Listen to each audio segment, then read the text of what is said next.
How's everybody doing? All right. Ooh, them lights are bright. So we're here to talk about the future of music, innovation in music. Yes. Ghazi's doing incredible things.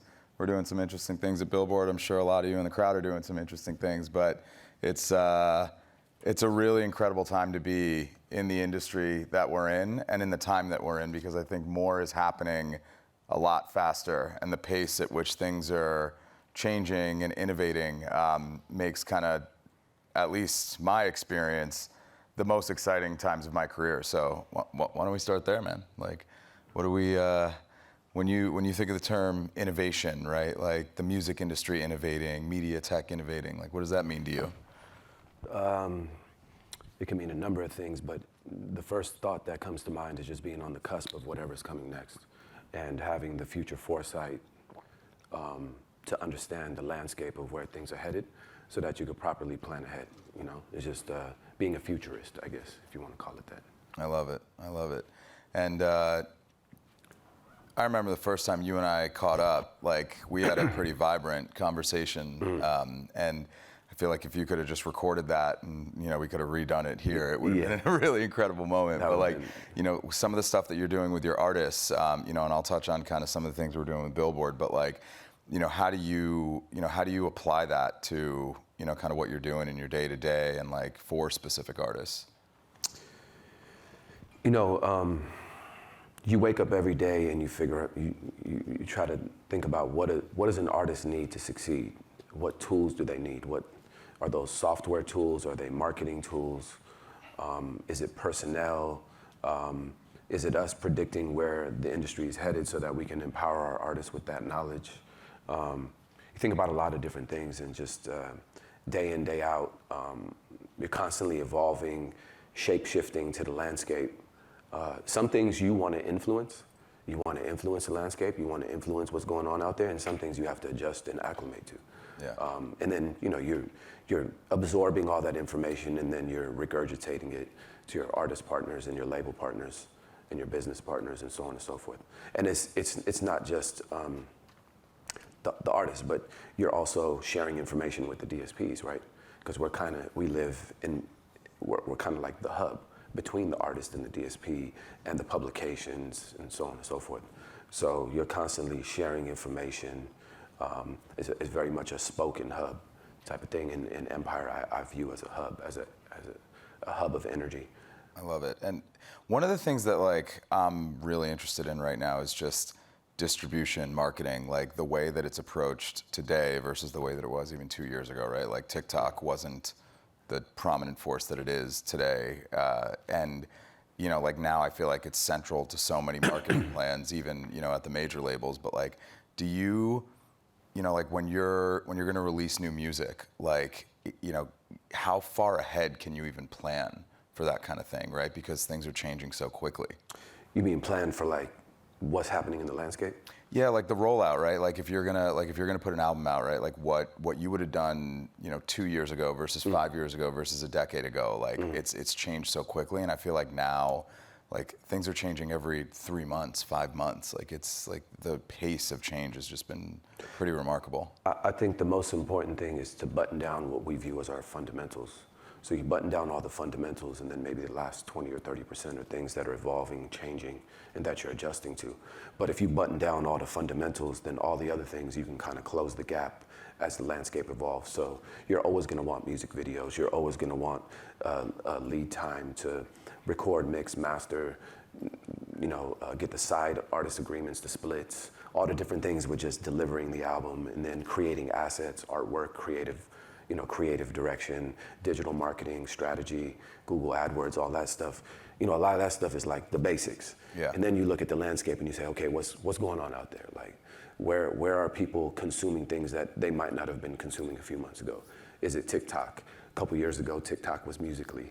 You know, it was Dub Smash. It was, you know, years before that, it was Vine. And then SoundCloud had a moment, and it's still having different types of moments. And then now you're looking at other things like Audio Mac emerging in West Africa, and Boomplay and things like that. So you're always, you button down the fundamentals, and then the last 20% are things that you just adjust to as the climate changes.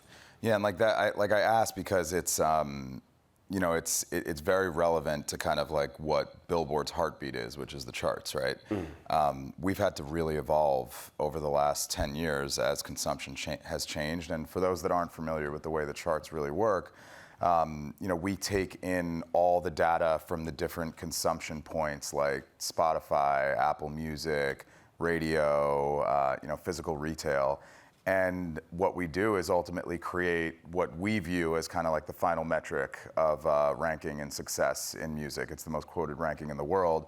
One thing we like to say at Billboard that might be a little controversial is you're not really number one until you're number one on Billboard, because that's the only point where you can actually see the full picture of the entire consumption landscape. But consumption has changed so much in the last 5-10 years. At one point, when we put, I'll never forget this moment, like this is 8, 9, 10 years ago at this point, but you remember Bauer, Harlem Shake, when that thing was popping off on YouTube? We ended up bringing YouTube streams into the Hot 100 for the first time, which is our weekly singles chart, and it fundamentally changed the chart. But it was necessary because so much consumption was happening on YouTube. And now we're seeing the same with like, okay, when are you going to bring a TikTok in? When are you going to bring NFTs in? When are you going to bring all these places? But it's getting more and more complicated because there's so many points of distribution and places that, that fans can engage with their favorite artists. So it's interesting to hear it from like, you're planning around this stuff and, how much the distribution points actually impact, like how do you go to market. But for us, it's like a constant quest on how do we truly represent what fans care about and are engaging with and listening to? Sure, and that's a big part of how we write the marketing plans, right? An artist that has a cultural following is maybe going to be different than an artist that has a TikTok following, or a touring artist that has still a relatively strong physical fan base where we can sell a lot of vinyl. There's a lot of different touch points and how you establish, how you roll out a certain artist. Certain artists still thrive at radio, and we know that radio is, kind of in the last phases of its slow phase out, We don't know how long that phase out is gonna be, but it's definitely gonna phase out at some point. Yeah, and I think like even, and you guys knowing, kind of like your international footprint, right? Market to market, it's different, right? The players in each market are different. So like, the way you approach a US artist versus the way you approach an artist that you're breaking in Africa has to be completely different, right? Again, a lot of the fundamentals are the same. It's that last 20 or 30% that might be different, right? Like we know that in Lagos, for example, we know that during Christmas, there's a lot of big festivals. So a lot of artists drop records September, October to get those records super hot so that when they perform for the Christmas festivals, the song's on fire and they get the response that they want. So it's like when we did the Fireboy record, the Peru record, we dropped it in July, late July. No, mid-July. We dropped it in mid-July. By October, he wanted to move to another single, and we were like, no. Like this record has so much life left in it. You're thinking of it from a very regional point of view. This is a global record. So yes, you can drop more music or more content, but we still have to exploit this record on an international level.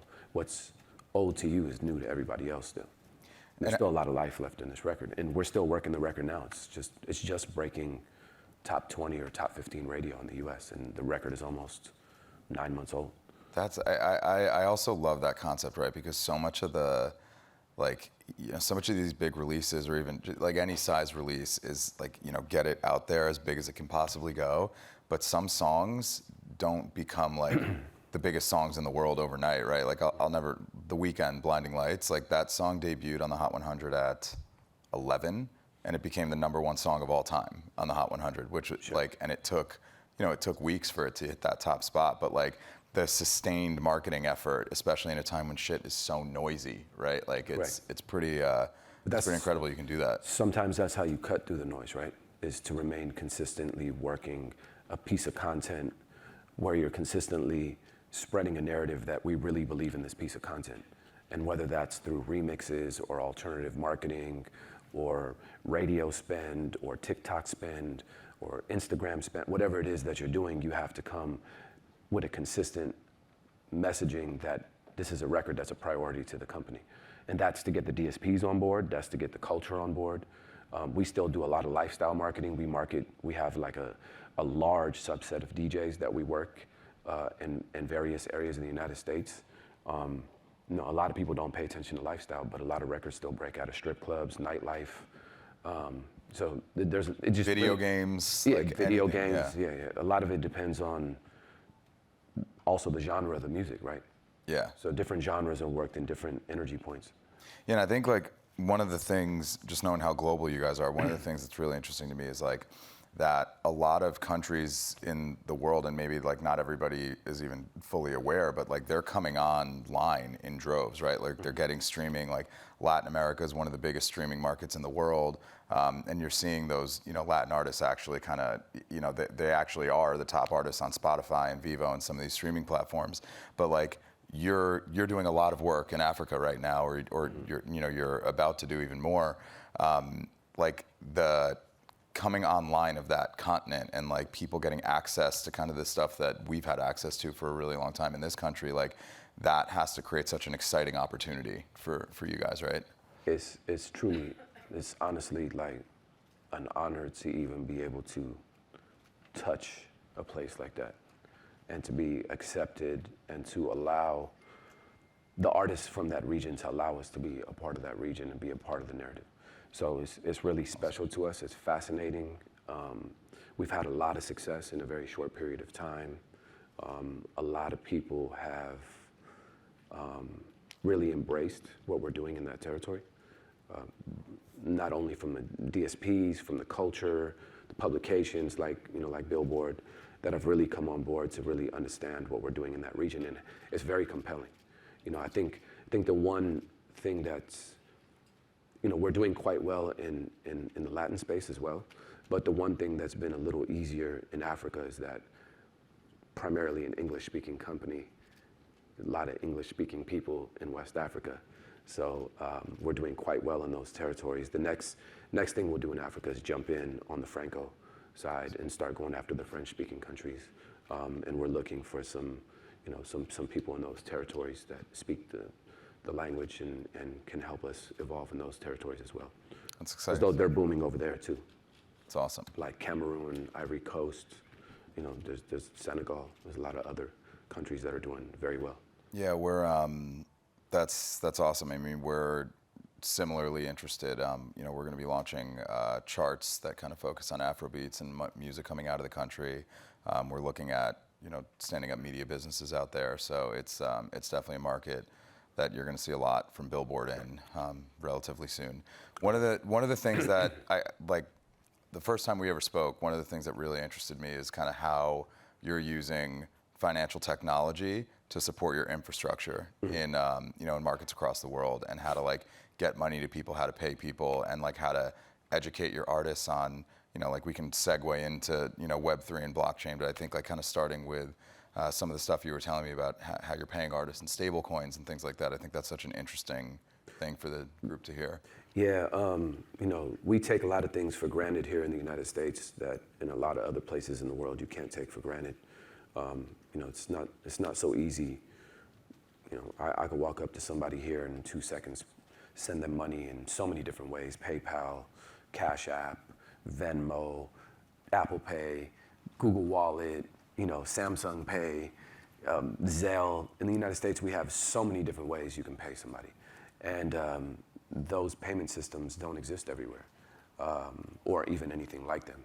And so paying people was always a pain point in the company and a pain point in the industry as a whole. And so when I started seeing a lot of the things that were happening with blockchain years ago, started to kind of research how can I integrate this into the framework of the company so that as we become more and more a global powerhouse, paying people is a big part of what you do day in, day out. Whether you're paying royalties or you're paying photographers or digital marketers or videographers or publicists or digital marketing people, you want to be able to pay people with precision. You want to be able to track the payment. You want to know that the payment was received, so on and so forth. And I always use the same analogy that, in the banking world, banking is 9 to 5 days a week, but that's insane. In 2020, people do business 24 hours a day, 7 days a week. And with a lot of the fintech and the stuff that's going on now, like, you know, we set up a stablecoin system that we haven't now, haven't announced yet, and maybe we can announce it together. I love it. Or maybe you guys can leak it here, but we could pay out USDC stablecoins now. So I wrapped the technology up around Christmas. I mean, I can literally pay somebody in 30 seconds. You know, give me an Ethereum address, and 30 seconds later, it's in your wallet. It's incredible. It's incredible, and it's liberating, right? Because it allows you to do business with people who maybe were disenfranchised by lack of technology or lack of infrastructure. And you know, I remember maybe 2 years ago, there's a kid I was using in Ghana, and I was paying him regularly to do to sketch photos for me. He's a really brilliant illustrator. And I was paying him regularly on Western Union. And then all of a sudden one day, payment gets blocked. So I try MoneyGram, blocked. PayPal, there's no PayPal. So I call Western Union, and they're like, this is fraud. I'm like, yo, how the fuck is this fraud? I've been paying this guy for 2 years. They're like, it's fraud. How do you know this guy? I mean, illustrator. What are you paying for? This. I'm like, you could see all the transactions of how many times I've paid this guy. They just wouldn't let me pay him. They blocked the account. And they shut my Western Union account down. Wow. So, you know, needless to say, I wasn't able to work with him for quite some time until we figured out another payment solution. But that, you know, that's unfortunate to be a very talented person, and the roadblock to your success is that you can't get paid. Something that should be very simple in 2022 with the amount of technology we have. You know, like, this has changed everything. You can be in the middle of a jungle and have you got 4G, 5G, you can do almost anything. Even on 3G, you can do almost anything. So it's pretty fascinating to be able to take that technology and be able to synthesize it with the music business and help it grow something that I'm passionate about, which is music. Yeah, that's incredible. I mean, like on a personal level, like, you know, even if you have family in these countries, right? So like, Sure. if you're, you know, an artist working on a visa in the United States, but you want to get money back to your family, like, these technologies are hopefully, and, you know, seemingly so, going to make it so much easier to do. I mean, I have family in Gaza and Palestine, and you can't pay them in any way, shape, form, or fashion. They don't have PayPal, Venmo, Cash App. They don't have anything. So I have to send money to my family in Israel, and then they send it to them, or they hand them the cash. It's crazy. So it's, you know, it's insane that there's places in the world where you still have no access to finance. And that's before any like tax or regulatory implications. Oh yeah, forget all that. That's a whole nother ball of wax, you know. But it's truly liberating to have this type of technology. And I think that, as you know, I always used to say that human behavior, smartphones, the internet will globalize how we consume music. And I think that the new financial payment rails that are coming to the world will also help to further globalize music, right? Because how do you pay for a subscription? And, you know, how do you transfer money and all those type of things? When you knock down all those barriers and people can trade money and spend with each other, it just changes everything. It's so cool to kind of hear you talk about it that way, and you're clearly really passionate about it. Like, you think of like the globalization of content and media and entertainment, right? Like what Netflix has done for, you know, film and, you know, television content across the world, right? Like, it is now normal behavior for people to sit on their couch and watch a movie in the Korean language and just read the subtitles, but just appreciate the art, appreciate the work. Like, the fact that technology is making other cultures more visible to everybody across the world, like, you see, you know, the financial system being able to do that too. And I think like it's going to take leaders like you that are thinking like that and not trying to kind of do things the way we've always done things to push things forward. And it's business leaders, right? Like even a company like mine, you know, we're a relatively big company, but setting up a crypto wallet is not like an easy thing for the business to do. Like, there's just so much, like, you know, and we're actually pretty progressive when it comes to this stuff. But, you know, when we're getting into the Web3 space and we're building an NFT platform and all these things, like setting up the infrastructure takes us a little longer than it might, you know, somebody that, you know, kind of has buy-in across the board, because there's such an education process that I think is needed right now. So like, how do you, you know, for me, like, what I do is just try and bring meetings into the company, right? Like, hey, there's this company that's looking for investment. Even if we're not interested in it, you should just pay attention to what they're doing, because like this could be the future one day. You know, we're building our own thing, learn by doing, right? Like I've taken no less than 300 meetings in the last year and a half to just learn what we should actually do to enter the space, and we'll talk about that in a second. But like the education part of it, I think, is so critical. So like, how do you get your artists educated enough, or are some of them are interested in their own right, like, but I'm sure you have to bring some of them into the world a little bit of like Web3, fintech, and all that. Like, is that something you think about a lot? Every day, and we have these conversations every day. That was a big catalyst for why me and Moneyman, who's a good friend of mine, why we did our Bitcoin transaction. You know, a lot of people, at first I was exploring potentially doing that transaction with one of the bigger exchanges, like a Binance US, a Kraken, a Coinbase. I was walking down that path and making phone calls.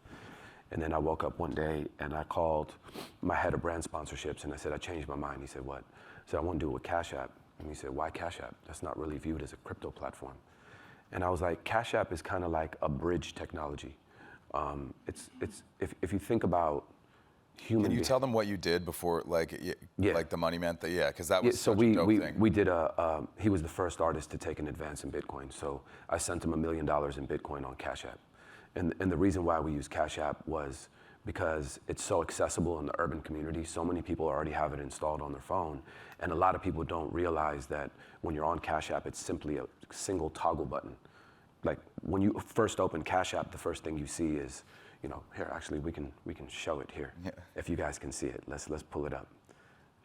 And I'm giving Cash App a free plug. They should own this. And when you open up Cash App, it looks like this, right? Can everybody see this? Kind of. Okay. So usually you just type in like $500 and you send it. It's simply just a little toggle button in the middle, right here in the middle, that switches it to BTC, right?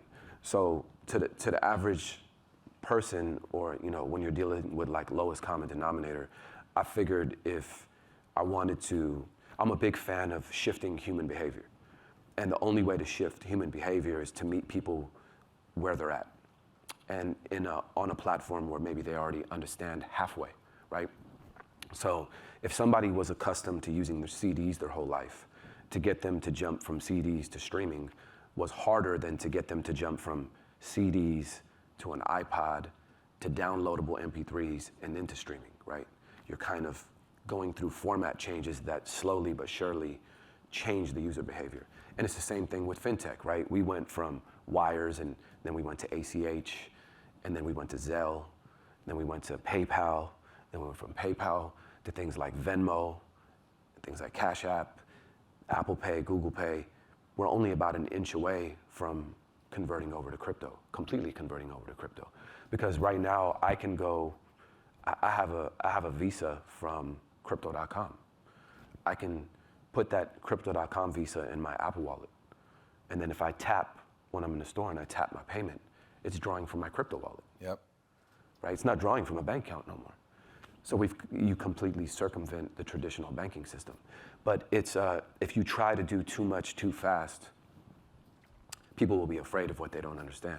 Yeah. And if you do it in phases where you lead people to the answer and you help them acclimate over a period of time, then the anxiety, the nervousness to adopt something new kind of start to dissipate, and you can get them to kind of like really embrace where things are headed.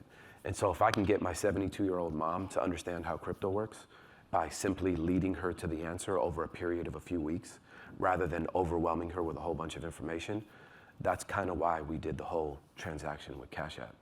Because if I told somebody, hey, I'm doing this with Coinbase, most people don't have Coinbase installed on their phone, right?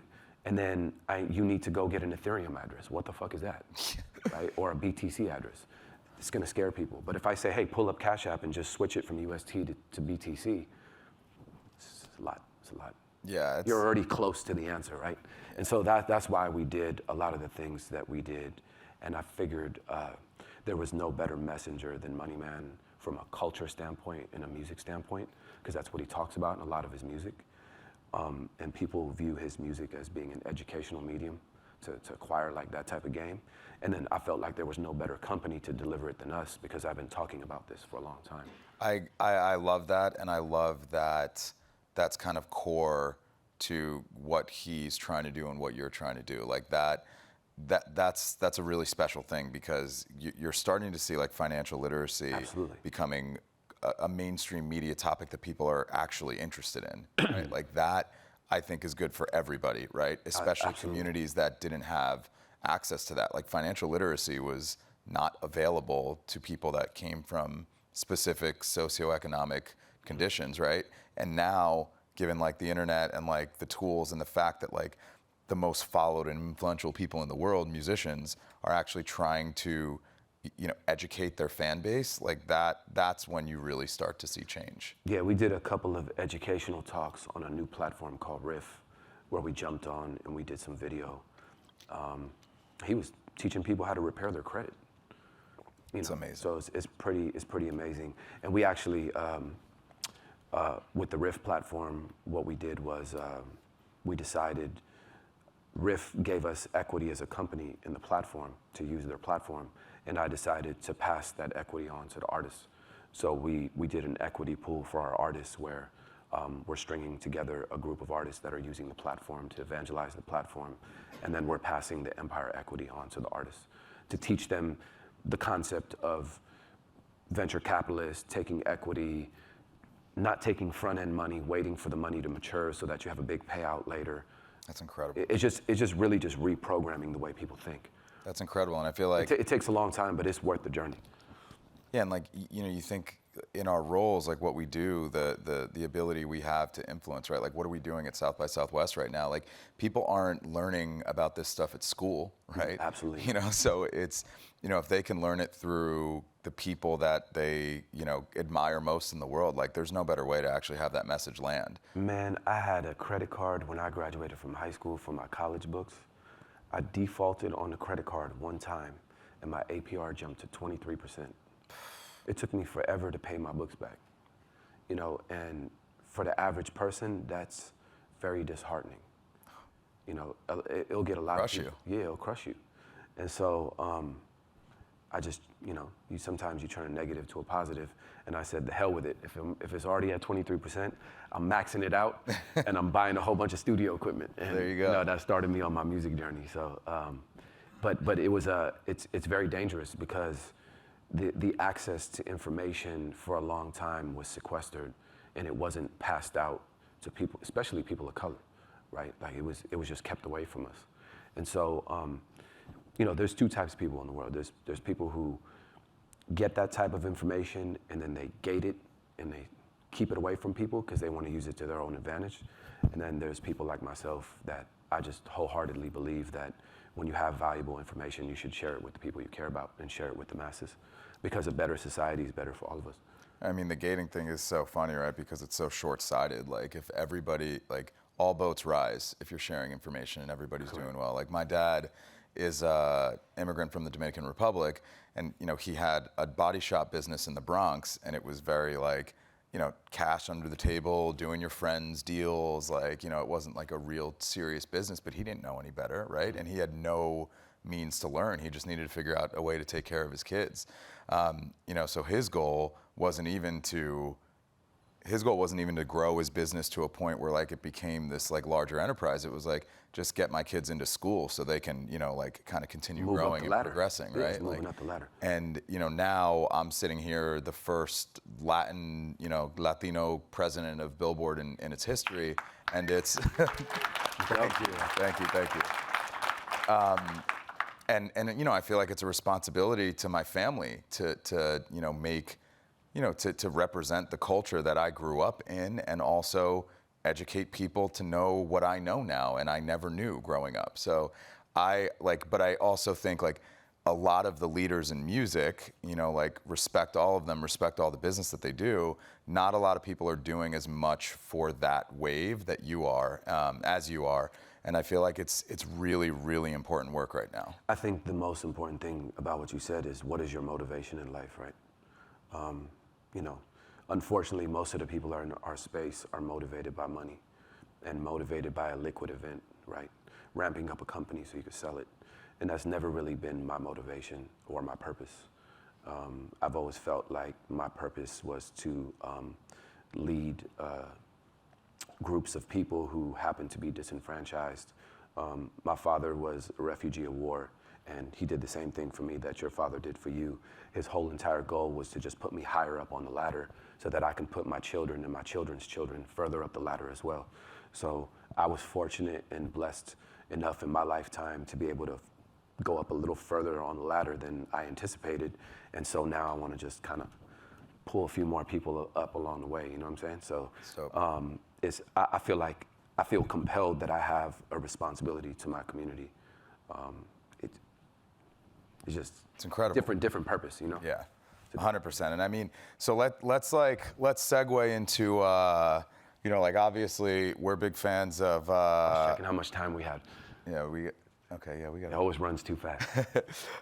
You know, we're obviously big fans of you know, of crypto and kind of how it's going to change the space. Like, you know, and a lot of people I know, like, hey, should I buy Bitcoin? Should I buy Ethereum? What should I do? Blah blah blah. And like the biggest thing I always tell people is like, you really need to do your research and learn first. Yeah, yes, buy some Bitcoin, like that's safe, but like learn a little bit before you really dive into it.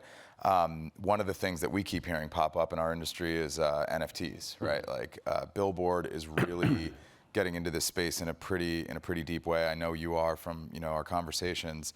But how do you look at kind of like ownership and the fact that like NFTs can truly bring forth digital ownership? Like, you know, what have you done with a couple of your artists? Like it would be great to kind of hear some of that, and then I can touch on like what we're doing at Billboard.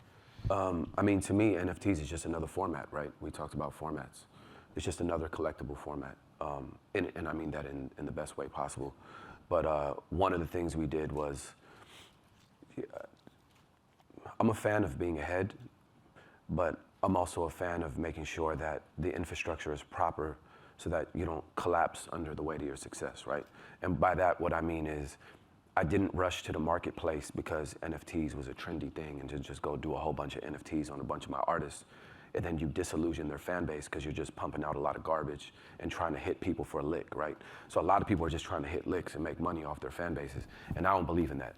I believe that if you're gonna do an NFT, you should develop proper utility so that your fans are actually getting their money's worth for what they're spending, number one. Number two, one of the things that's never been addressed and probably no company's addressing, and that's very important to me, is how do you track the royalties? How are you gonna report the royalties? So I've been spending a lot of time building out the framework so that we can actually report the royalty the same way I can report a Spotify stream or an Apple stream, or a physical sale on like a piece of vinyl or a CD, right? So. Yeah, I just learned about that last night. Like I actually had no idea, like, to pay out royalties based on, like if you release an NFT, it's like an incredibly manual process. Well, we just built a whole entire non-manual process. So I love that. Yeah, so it's amazing to be able to just ingest the data in real time. We could table it, and probably another month or two, we'll be able to report NFT data in our platform, both on the B2B side, the artist-facing side, and then internally to our own staff, and then eventually also be able to track an analytics platform, because you never know if an NFT goes viral and it starts reselling like crazy, and then you have the drag-along royalty rights where you get secondary royalties. So how do you report that? It's incredible. Right, so I did the Money Man NFT. It was our first NFT drop, and we sold 500 NFTs at like 0.3 ETH. And they sold out very quickly in one night. And my little cousin calls me and he's like, by the way, I didn't even get an NFT. It sold out so fast, I didn't even get one of my own NFTs. And I call, excuse me, my cousin calls me the next day. He's like 18 years old. He says, man, I bought one of the NFTs. I was like, that's great. He said, guess what? I said, what? He said, I resold it on OpenSea for full ETH the next day. So he like tripled his money in one day. And for those that aren't like, 0.3 ETH, 1 ETH, like it's like $4,000. Thousands of dollars. Yeah, 1 ETH is like $4,000. So 0.3 ETH was like $500 or whatever. At the time, it was like 2,800 or whatever. Long story short, as soon as he told me that, I was like, shit, we don't have a way to report the secondary royalty yet, right? And so that's why I wanted to do everything with Money Man because we're really partners. And so he's giving me the time and the space to go figure this out, utilizing his brand and image and content as his business partner. And we have a very strong understanding of one another to say, hey, we're real business partners. We're gonna figure this out. And then once we figure it out, we can blow this out wide to all the other artists. So now we figured out a reporting structure. We figured out how to report primary royalties, secondary royalties, how to mint the NFTs on multiple different blockchains, how to sell them, how to design them, so on and so forth. And some of the utility that we've created where you could use the NFT to gate a Discord group. You can use it for access to a Telegram group. In his particular case, the first 100 NFTs we sold, we sent a custom hoodie to everybody that was redeemable. And on the hoodie, we put a QR code. We stitched a QR code on top, which was actually the QR code. If you scanned it, it was your NFT. Sick. So it was a really dope hoodie, and it was really high quality. And a lot of the fans started posting it online. And then the 400 other holders of the NFT got to get a permanent 25% off on his merch store. That's sick. And then we're doing his first tour in the end of April. And so what we'll do is any NFT holders in a particular market will have a different line outside for them to get in to bypass the line and maybe do some extra meet and greets or something. That's incredible. So providing repetitive utility so that people see value in holding the NFT. And then it also creates secondary value if people want to resell it on the open market.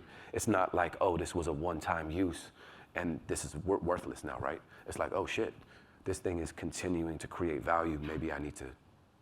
That's incredible because you look at there's a lot of bad noise around the NFT communities right now because so many people are just trying to pump these projects and get quick cash grabs, and you intentionally are not doing that. You are trying to create lifelong value, and the fact that Correct. your artist is on board to do that, because some of these checks that you can make by marketing a project you and make just taking $2 million off the board, that's got to be pretty enticing for a lot. And it's unfortunately, it's happening, and then the buyers are really kind of losing out all the value, and a lot of these things are going to go to zero. But this kind of work. I think the important thing for me in this situation is not only the artist brand, but also my brand as the company and Empire. We're building a brand that a lot of people follow. And I also want consumer confidence in the label as much as I want consumer confidence in the artist. And so, we're not a publicly traded company. I'm not motivated by a stock price. I'm not looking at my bottom line all the time. What I'm looking at is a certain level of authenticity and a certain level of brand awareness that when people look at our brand, they say, I fuck with that company, they're solid. That's awesome. And that's how you stick around 10, 20 years from now and become a trusted source. I couldn't agree with you more. I mean, and it's a lot to learn, right? Even if you got into the space 2-3 years ago, you still had a journey to really understand the space. For me, I really dove in maybe early to mid 2020, trying to learn about Web3 and blockchain and NFTs. And I saw hey, this artist did something for $1 million. They sold something for, Beeple did the $70 million, NFT sale. NBA Top Shot's doing $300 million in sales. These crazy numbers. So I was all right, I should definitely pay attention to this. Sure. But if we're gonna do it, we have to do it right. If Billboard's gonna enter this space, it really has to be in an organic way. So we took, again, no less than 300 meetings, met with a ton of people, right? And there was a lot of big VC money that wanted to partner with us, companies that were founded by, media moguls that had a ton of funding, seemingly great teams. And when I met with them, they just didn't really seem like blockchain people to me, right? And they just seemed more kind of the skill set that I have. And I was that's not the kind of company I want to do a deal with. I want to do a deal with somebody that really is going to complement the skill set that we have and are true blockchain people. So we ended up finding this team of engineers. It was six people. They didn't even have a bank account yet. They weren't a company, and everything just moved so quickly. It was this team that built the original US version of TikTok. A couple of them were at Blockfolio and Flipagram. So really good consumer tech people. And we had initially reached out to Dapper Labs to to actually work with us on the project, but they're like, hey, we're onboarding the NFL, La Liga, like we got the NBA, like we're really focusing on sports. So that didn't work out, but we were like, okay, well, will you consult with us, right? Like, Roham was definitely down for that. So we introduced them to this team. And then in 6 months, this team basically formalized a company, raised $16 million at a $90 million valuation, led by some of the biggest VCs. Yeah. And we just announced this is like a year ago, and we just announced the platform last week. And what we're gonna be doing is basically creating an NFT platform that commemorates chart achievement, right? So like if you hit number 1 on the Hot 100, if you spend a certain amount of time in the top 10 in the Hot R&B and hip hop songs chart, whatever the chart milestone is, this stuff happens literally every week. So this is going to be the first time in history where a fan can actually buy into that moment in time via this commemorative collectible, and then we're going to create so that has some like gamification and like some perceived value to the fans. But from there, like we're gonna do challenges and leaderboards. So the more you collect, the more opportunity you have for like in real life payoffs, right? So like branded speakers, front row tickets to the Billboard Music Awards, access to our South by Southwest events, things like that. But it took a very long time to get from like, hey, we have an idea, to making sure that you're actually working with the right people to actually execute it. Consumer confidence is the most important thing. If you lose it, it's hard to get it back. So doing it the right way the first time is very important. It's awesome, man. Yeah. I think So we're at the 15-minute mark. Yeah, we're at 15 minutes. I think we should open it up for some questions. We got some online. Let's start with maybe some people in the room. Any questions? Go ahead, sir.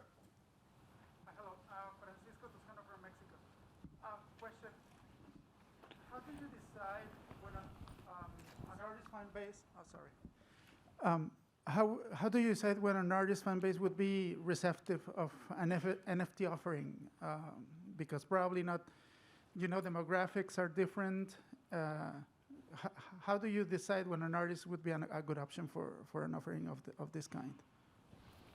You want to answer that? You want me to answer?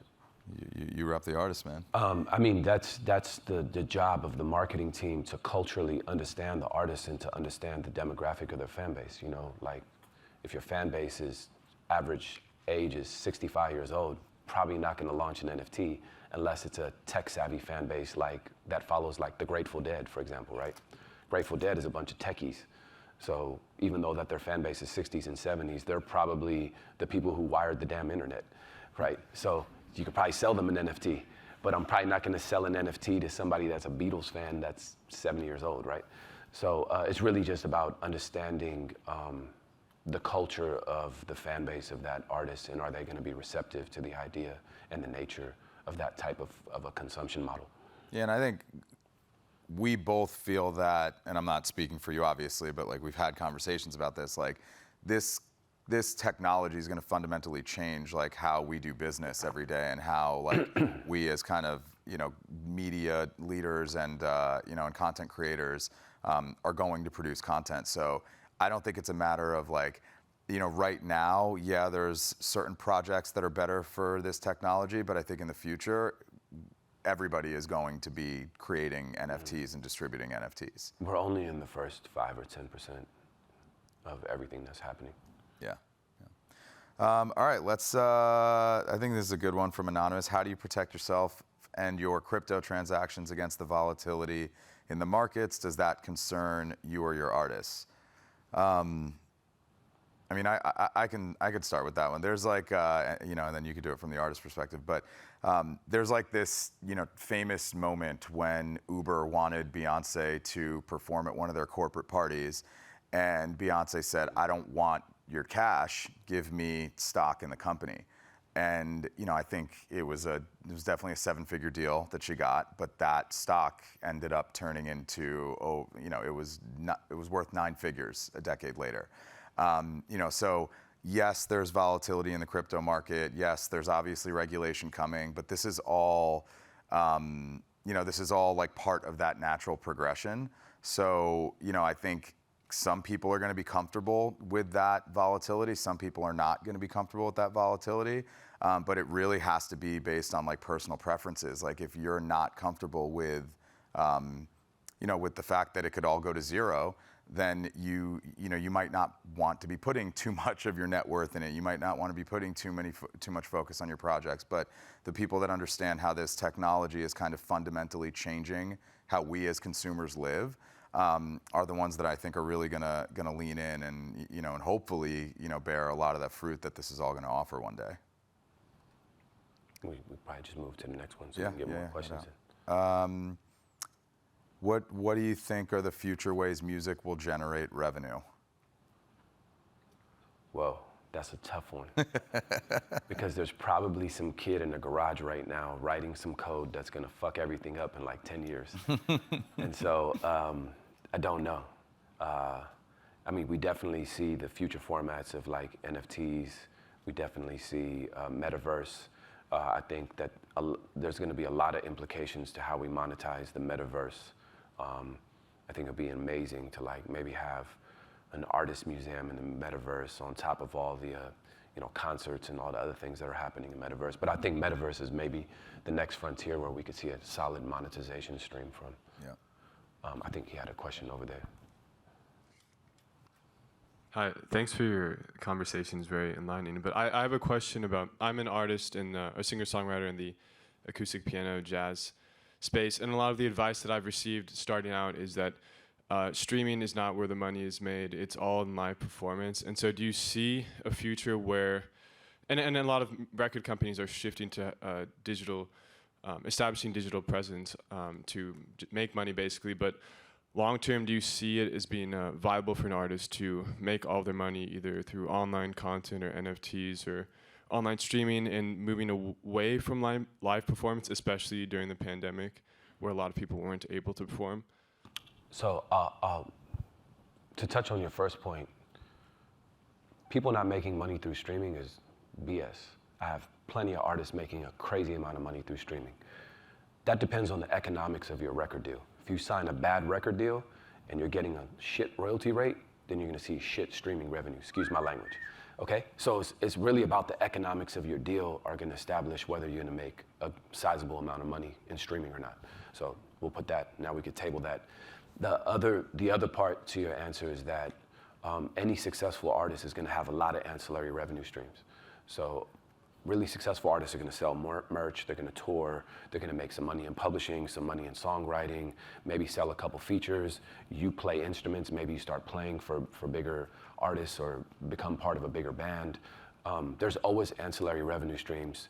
The really successful ones, it's not just one and done. There's a lot of different things that kind of funnel in.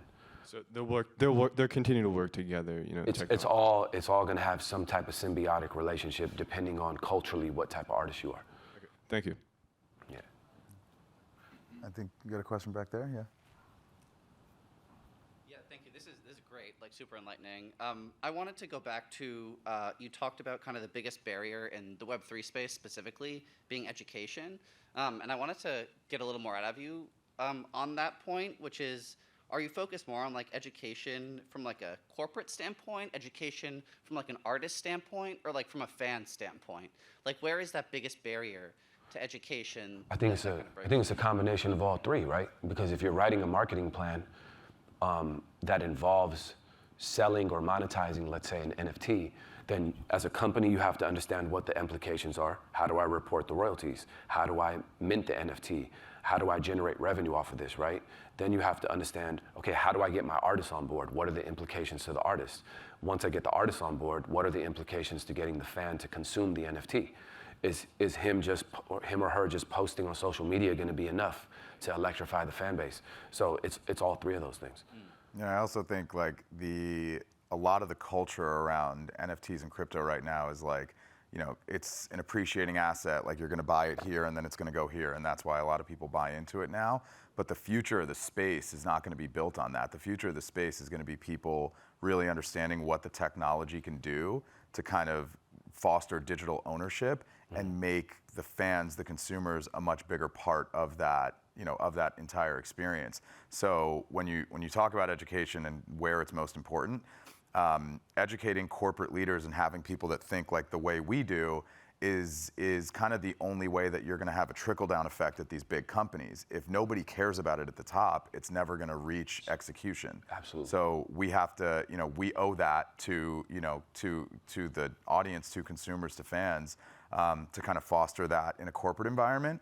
But then that's just part of the job because, a lot of people, they think the barrier to entry into NFTs is so high. If I don't have $5,000, like how am I going to get this NFT, right?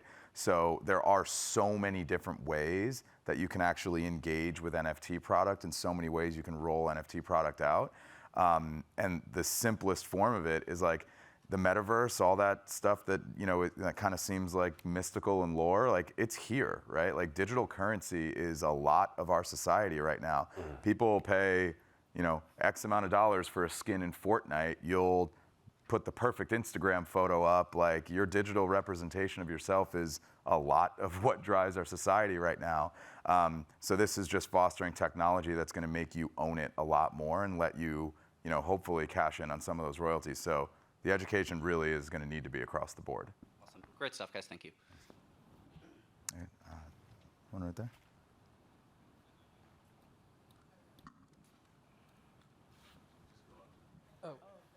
Hi, I'm an artist and producer of like stuff in the rap genre and other varieties. And one thing I was wondering is about the thing you said earlier about format changes and how the different phases in format changes affect, how the behavior of listeners is going to end up being. So one thing I was wondering about is how would one sort of ride the wave of those changes to, cater to the changing behavior of their listeners and fans? There's a lot of moving parts in that question. It really depends on what type of audience you have, right? I don't know what type of music you're producing. An EDM fan is going to look different than a hip hop fan. It's going to look different than a pop fan. It's going to look different than a country fan, right? Country fans are still consuming at radio regularly. EDM is still being consumed on platforms like Beatport, which is even a download service, which if you think about that, that's insane, right? It's the only download service in the world that year over year is growing. Year over year, Beatport grows in a space where we've gone completely streaming because they have a specific target audience, which is producers, right? So it really depends on the consumption behavior of your audience is gonna decide how that, you know what I'm saying? That's how you derive that answer. I think that makes sense. Yeah, All right, thank you. no problem. Thank you. Over here. So I have a question, bear with me, because I'm not an expert in NFTs, but is it worth it? By the way, none of us are experts. Exactly. Yeah. Is it worth it for like an artist who's gaining a following to do NFTs? I mean, how did you get artists to create the NFTs and then sell out and resell and resell and resell? Because that's the whole point, right? If you put an NFT out there and nobody sees it, then... Well, in Moneyman's case, when I did the NFT, we created a whole entire narrative from the very beginning that was leading up to an NFT. We called his album Blockchain. His lead single the first single we dropped off the album was called Blockchain. We shot like a super crazy futuristic video with like, Bitcoin symbols flying all over the place. And we just kind of started to lay the narrative so that, again, changing the user behavior, right? So as we released the songs, I told him, I don't want you to do Breakfast Club or Double XL. I want you to do Forbes and Wall Street Journal interviews, right? So we started to just create the whole narrative from the very beginning. So by the time we got to the point where we dropped the NFT, people saw the whole entire journey of how we got there. The Bitcoin transaction, the Cash App partnership. We just laid a whole entire timeline and an entire narrative. And fortunately, in this particular situation, he said, I trust you to be the driver. You drive the whole thing. So when we got to when we got to the point of the NFT, we just took the artwork, animated it, created an NFT, and sold it. And it worked because, again, people came along for the journey for like 3 months as we rolled the whole entire album out. You don't just wake up one day and just say, oh, I'm a cool artist, I'm gonna drop an NFT. Like, it's gonna fall on deaf ears, no one's gonna care. There has to be a reason why people are buying the NFT. That's just my opinion. By the way, like that mindset in itself is really innovative, because like not doing double XL, not doing like the traditional ways of like releasing music in the traditional press run, like, you know, that's a perceived risk, right? But like, you know, that is gonna bring like a whole new level of engagement from the fan base. Like I love that. I really love that. Again, it's all about understanding who your artist is, what your product is that you're selling, and then creating a marketing plan that synthesizes that product to its audience, if that makes sense. You got one over there? So, like as an independent hip hop artist, one of the biggest issues is like funding and distribution, which you guys do with Empire, which is awesome, and I love it. Sorry, I couldn't hear him. Can you give him the mic? I said, as an independent hip hop artist, one of the biggest issues is like funding and distribution, and I love that you guys at Empire are doing that and are really kind of the leader as far as like independent distribution. Do you think that Web3 and NFTs and crypto will help independent artists, not just hip hop, but just in general, get more funding to do their projects, or do you think it'll always sort of like be beholden to the label system? Do you want to answer that? You want me to answer? No, you got it. It depends what type of artist you are, right? Like I have an artist that I signed recently that's a metaverse artist, that his whole entire being as an artist is an avatar, the whole entire branding for 2 years. Like he was way ahead of his time. He's been doing this for almost 2.5, 3 years when I first met with him. When I first met with him, he sat down and he said, I'm gonna be an avatar artist. And I was like, man, what the fuck are you talking about? But he had the foresight and he was way ahead of his time. And over the course of 2 to 3 years, we saw him build an audience that made sense, right? And so, yes, he can sell a lot of NFTs. He can perform in the metaverse. He just got booked in the top metaverse, like touring circuit. I forgot what it was called. But he generated value in himself in that space that merited me giving him an advance to invest in his career in that space, which is a non-traditional space, but quite possibly in the next year, 2 years is gonna become more and more traditional. It's not gonna become so cutting edge anymore, right? It's gonna become very just run of the mill in a good way. Okay. We got one more question. Can we get one more? One more question? It's good. It's good. I'm a Dallas-Fort Worth artist, preferably R&B, but alternative and all multi-genre music. But I wanted to ask Ghazi, when it comes to like Empire looking for artists, especially in like in the R&B like group, what do y'all look for as far as like you know what I'm saying, like doing music and songwriting music and actually like marketing them? Because I know like as far as R&B and like songwriting, it's kind of different to me, I think. Yeah. And also for Julian, I wanted to ask, how can the upcoming artists like be like seen on the Billboard scene?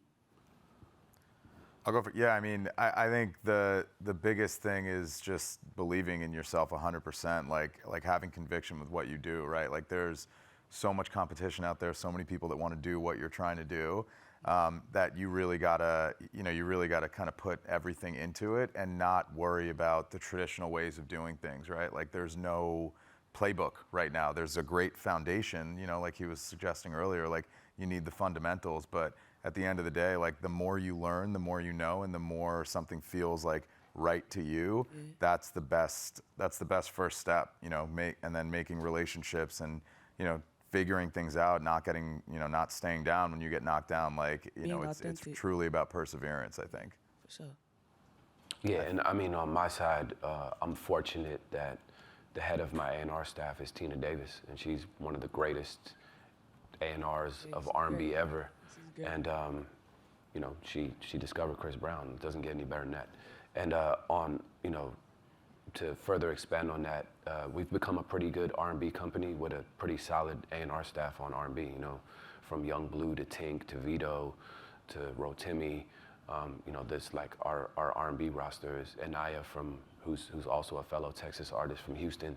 Like we're starting to develop a really good R&B roster. R&B is a little bit different. It's a little bit, it moves a little slower.